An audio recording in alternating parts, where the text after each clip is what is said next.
Hello everybody and welcome in. March is here and so is Selection Sunday. We start here at 6 o'clock with the NJCAA Division I Women's Basketball National Championship. Again, welcome in. I am Zach McKinstry. Very excited to unveil this bracket. But before we get going, a quick reminder that you can stay up to date with everything involved in this tournament on the NJCAA social medias, on X, at NJCAA Basketball or at NJCAA Network. And while we're on the topic, I advise everybody at home to stay up to date with everything going on in the NJCAA community by searching hashtag Same Game, Same Rules on X. All right, without any further ado, let's take a look at the bracket. From March 25th to April 1st, this tournament runs in Casper, Wyoming at the Ford Wyoming Center. 16 district champs, 8 at-large bids, and the 1 through 8 seeds will get first round byes into the second round. Everybody else will have to play in. All right, let's go ahead and start in that top left corner with a 16 and 17 matchup. The 16 seed is Wallace State. For the 12th time in the last 14 years, the Lady Senators are back in the D1 tournament, avenging their loss against Chattanooga State in the Region 7 championship last year by beating the Lady Tigers 58-49. Terriana Griffin has been one of the best junior college freshmen in the country, averaging 17.3 points a game, including 3 times this season where she crossed the 30 mark. So Wallace State, the 16 seed, they will play the 17 seed in the opening matchup, Kilgore.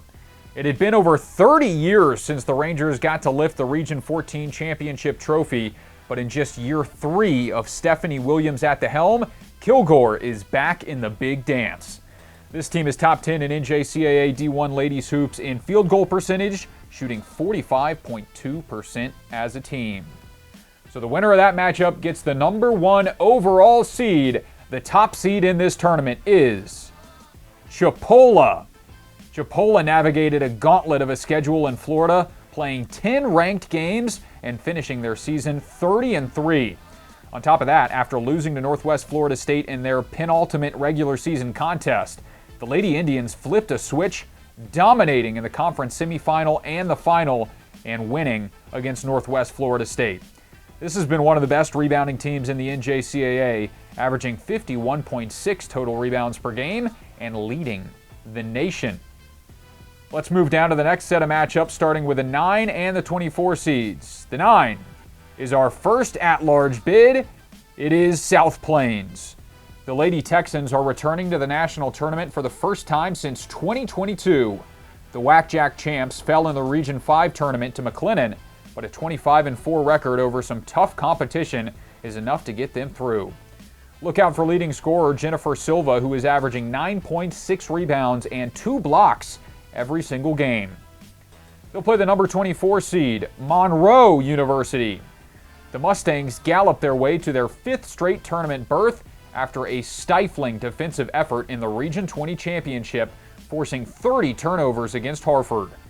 The top 3 scorers for Monroe are all freshmen, and Coach McClellan is hoping that youth can carry them in Casper.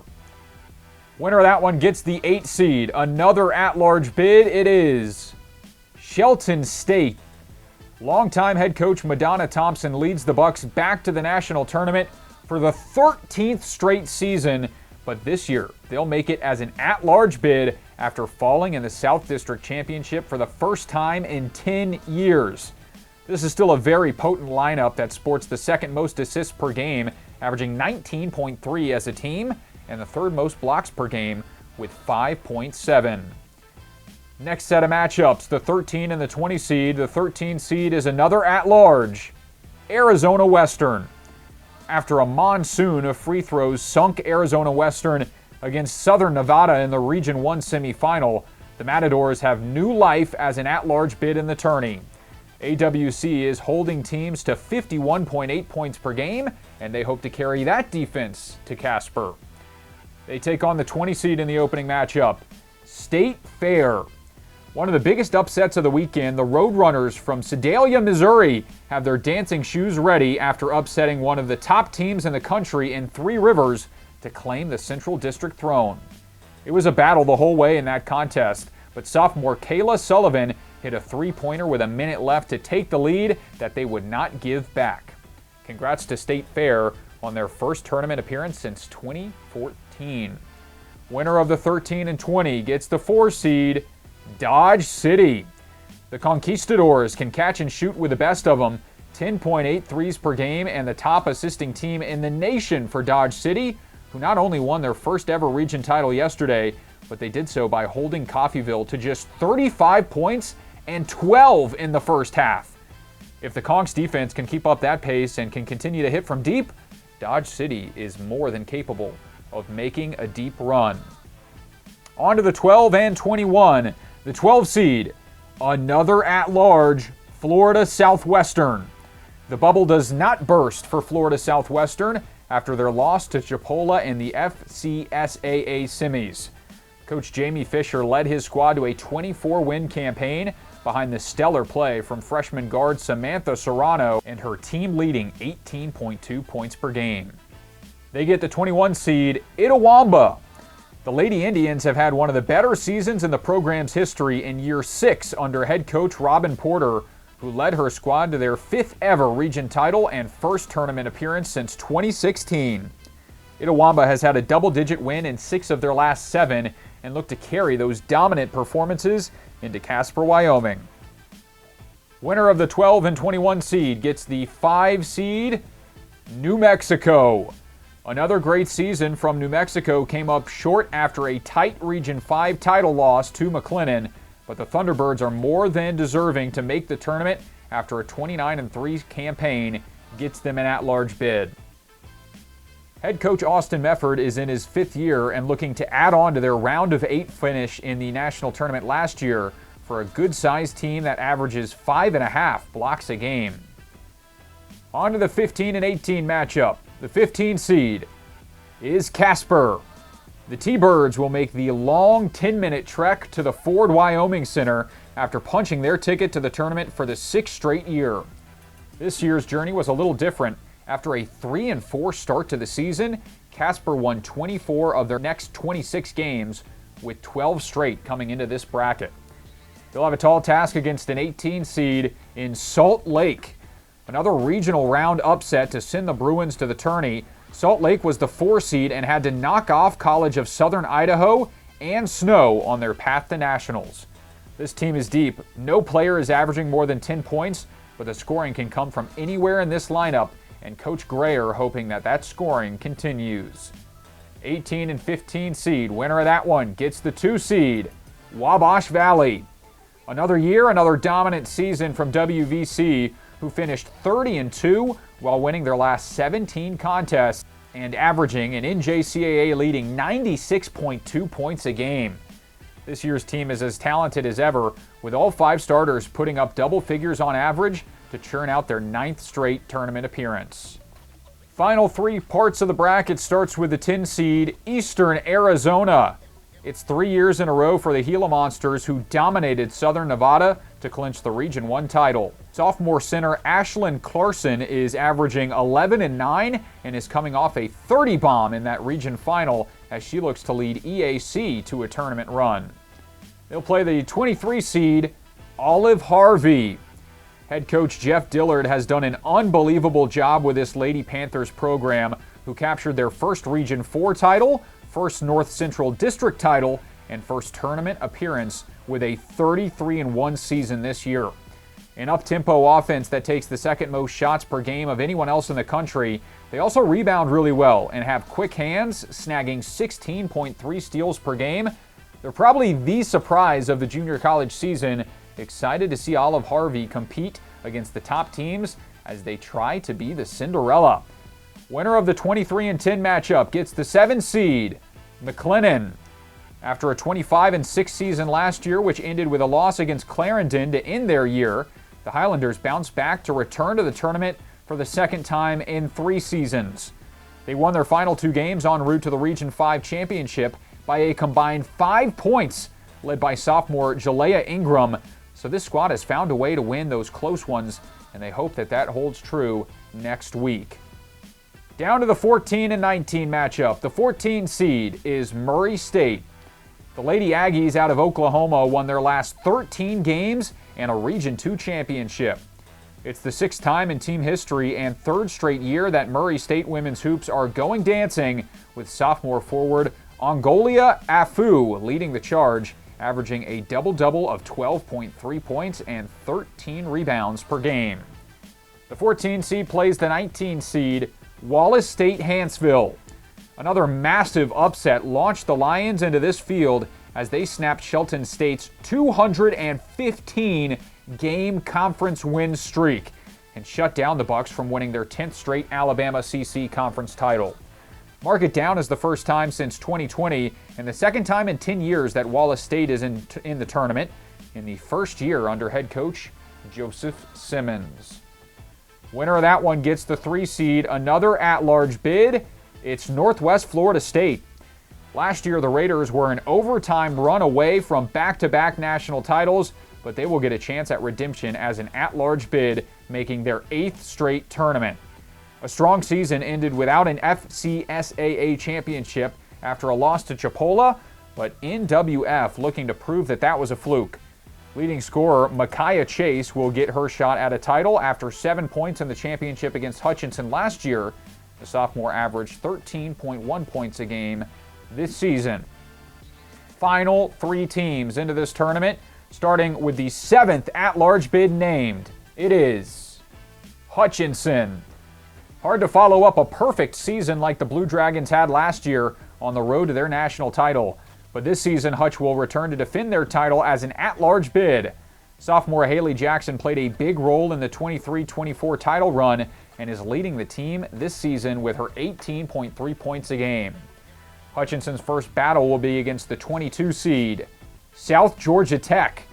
It's lucky number 10 in terms of tournament trips for the Lady Jets, who finished 25-6 and Southeast District champs. SGTC poured in 83.7 points a game, which is 3rd in NJCAA Division I, while plucking 50 rebounds off the glass per game, which was 2nd. The leader of the Lady Jets and second-year coach Jason Carpenter is making his first tournament trip after missing out last year. So the winner of Hutchinson and South Georgia Tech will play the final team into this tournament, the 6th seed, and our final at-large bid is 3 Rivers. First things first, congratulations to the Raiders for getting in as an at-large bid, but also want to issue our condolences for those affected by the recent tornado in that area of Missouri.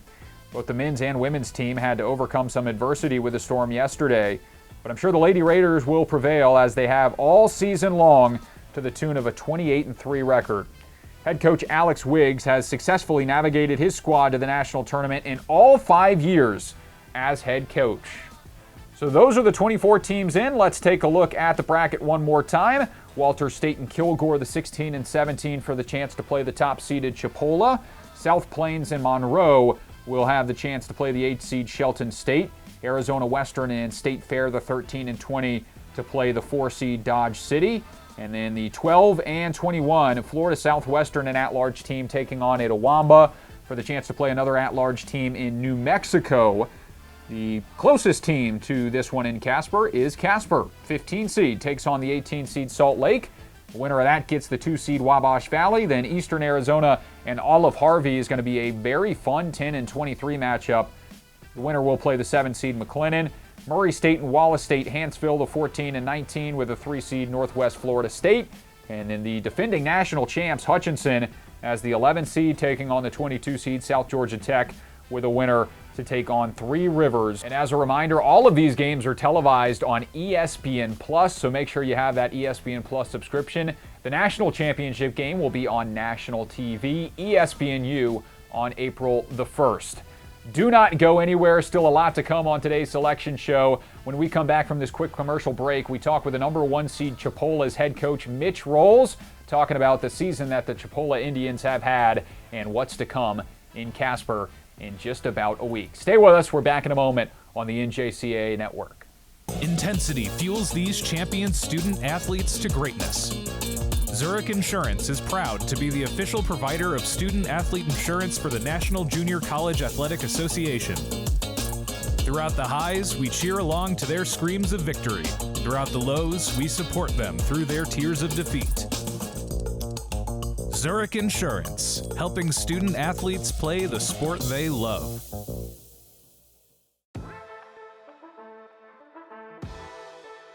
Welcome back into the NJCAA network. Joining us now is the head coach of the number 1 seed Chipola. It is Mitch Rolls with us. Congratulations, Coach, and thanks for joining us. Thank you for having me. Appreciate you.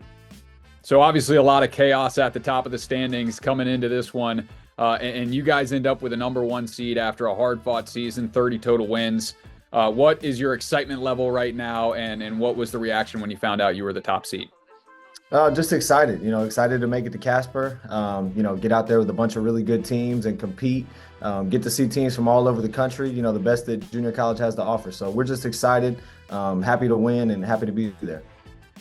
Yeah, and this has been year 1 for you at Chipola and get the top seed. What have you done to help this team mesh so well and put it together to the tune of this 30 wins and number 1 overall seed? We've put together a great staff. We put together a great roster. We've got great kids that want to win. They do the right things. They pass their classes. They're in the community. So we've got a really high character group. That cares about winning. They're coming together at the right time. And they're just figuring it out. Finding ways to win in tough environments against great teams. The region tournament this weekend, really gave us a great test. Really prepared us for the national tournament. Playing 3 great teams in the region. And then having to go on to the national tournament and play 4 more, hopefully. Yeah, and being able to navigate that, I'm sure does a lot for the team's confidence. What's kind of the mentality for your squad heading into this tournament? Don't lose our identity. Do all the little things. Continue to do the things that have helped us win all year. Stay together as a group. Obviously, we have a long travel to get out there. So just taking care of our bodies, staying hydrated, staying focused, and being able to scout, in hotel rooms rather than our film room. Little things like that. Just being able to stay on task and stay focused is going to be the biggest thing. All right, last thing I had for you, Coach. What's one thing that you want the folks watching in Casper to know about your squad? That we're hungry. They're excited to be there. Starting the year unranked. I think the expectations were pretty low for the program, and the kids have really excelled and overachieved in my opinion. So they're happy to be there. They're going to want to put on a show, but they're also excited and respecting the teams that we're going to have to see out there. So we've got to take it one game at a time. And take everybody very seriously. Yeah, well, we can't wait to see it. It's going to be a very fun tournament out there in Casper. But thank you, Coach, for joining us. And again, congratulations on the top seed. Thank you. Thank you for having me.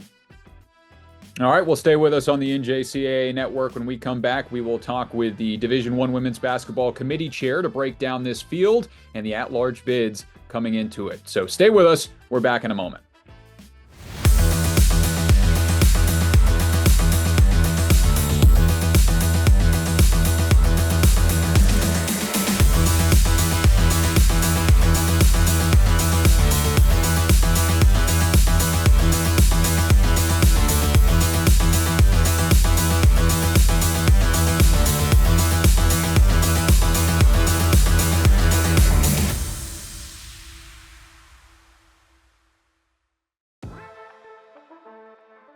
Welcome back into the NJCAA network. Joining us now is the Division I Women's Basketball Committee Chair, Mr. Darren Paneer.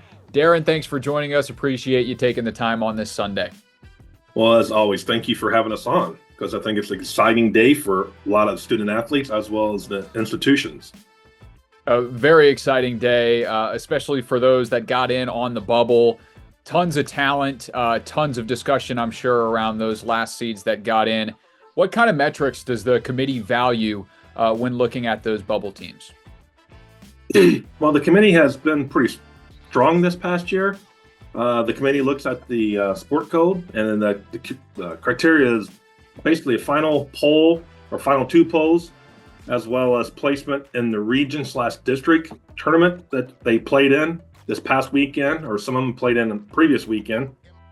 The strength of schedule across 30 games, as well as the quality wins and losses, incorporating that schedule that they make each and every year.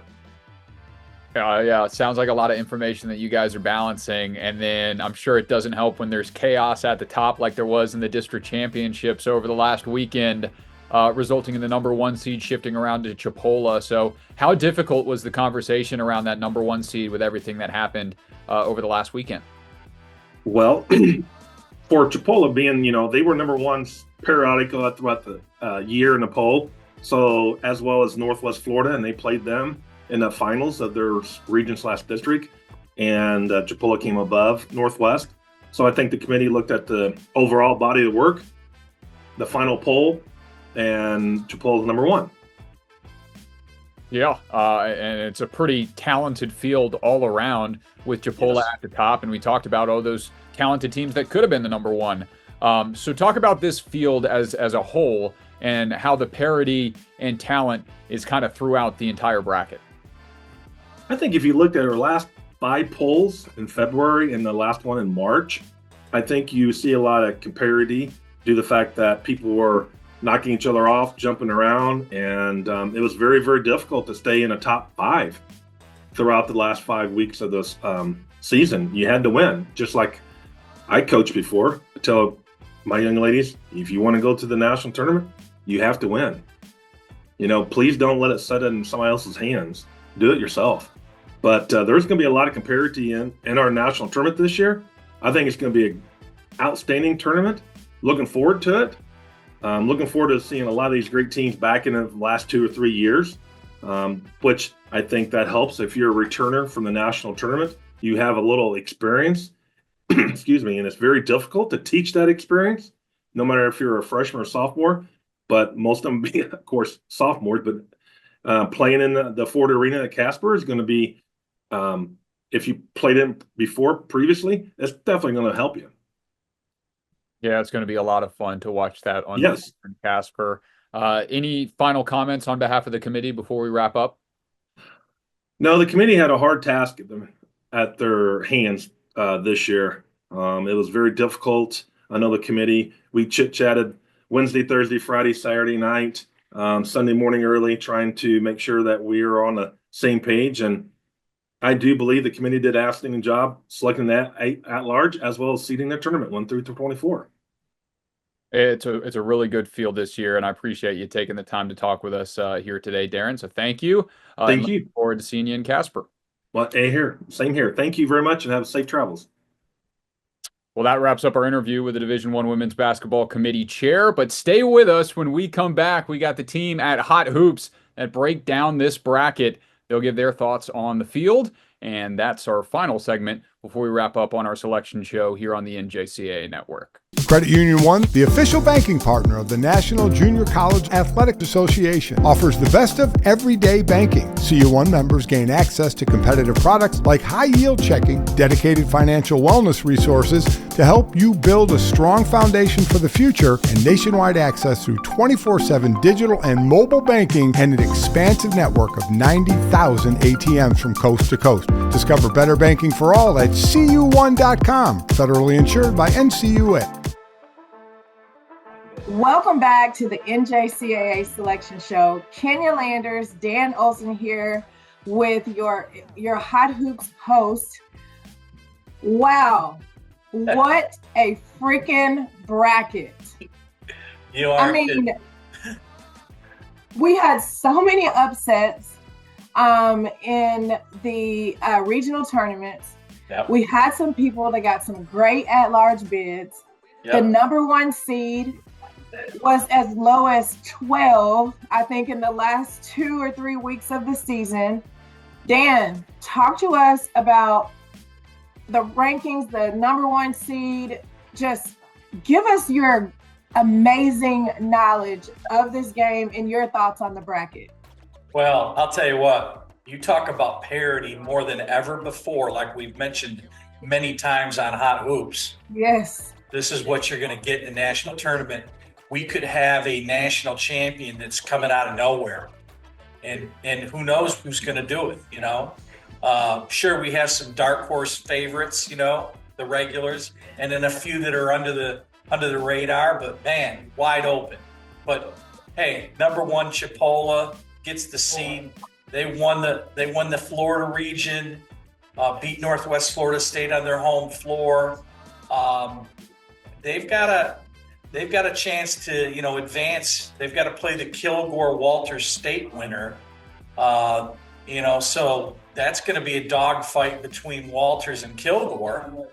And all three of those teams have a ton of national tournament tradition, right? Yeah.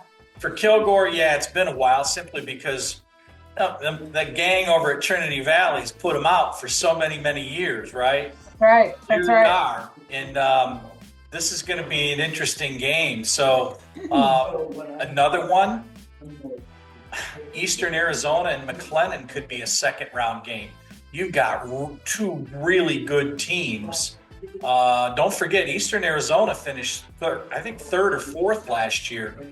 They came out of nowhere. Nobody really, gave them a respect, and they really showed up, So you got number 14 against number 19, Murray State and Wallace Hansville. Wallace Hansville had knocked off Shelton in their region. So, but the winner gets Northwest Florida State, who's hungry, was so close last year in winning the national title, losing in overtime. I mean, they're due again, and they won it the year before. So they know what they're doing when they come to Casper, right? Then you got Casper playing Salt Lake, and these two teams, they're familiar with each other,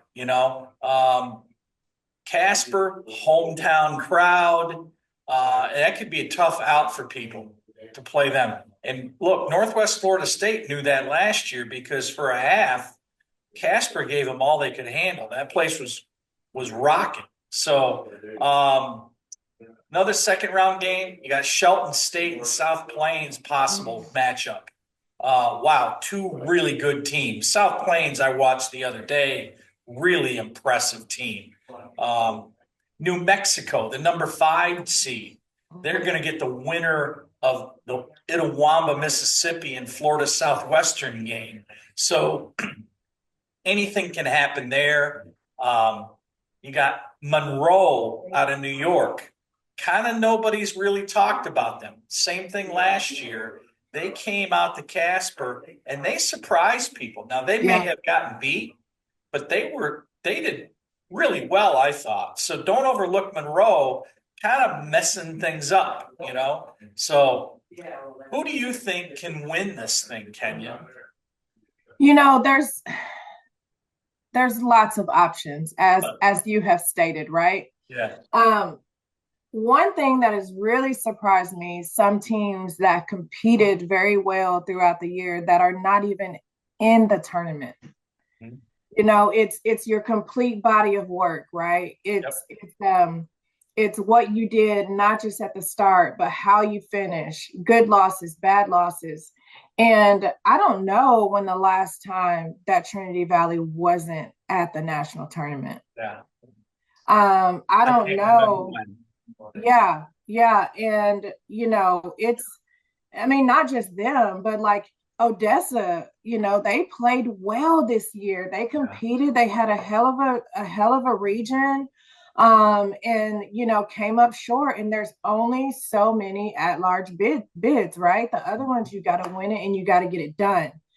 But when we talk about teams that can win it all, I think the experience at the national tournament, that says huge. A lot, and it gives you an extra amount of confidence. Agreed. And I still think Hutch is in the running to win it all. I know they've had some valleys and some pits, and it's been a tough year, but I still think once you get there, it's 0-0. Yeah. It doesn't matter who you've played twice. You just got to beat people one time.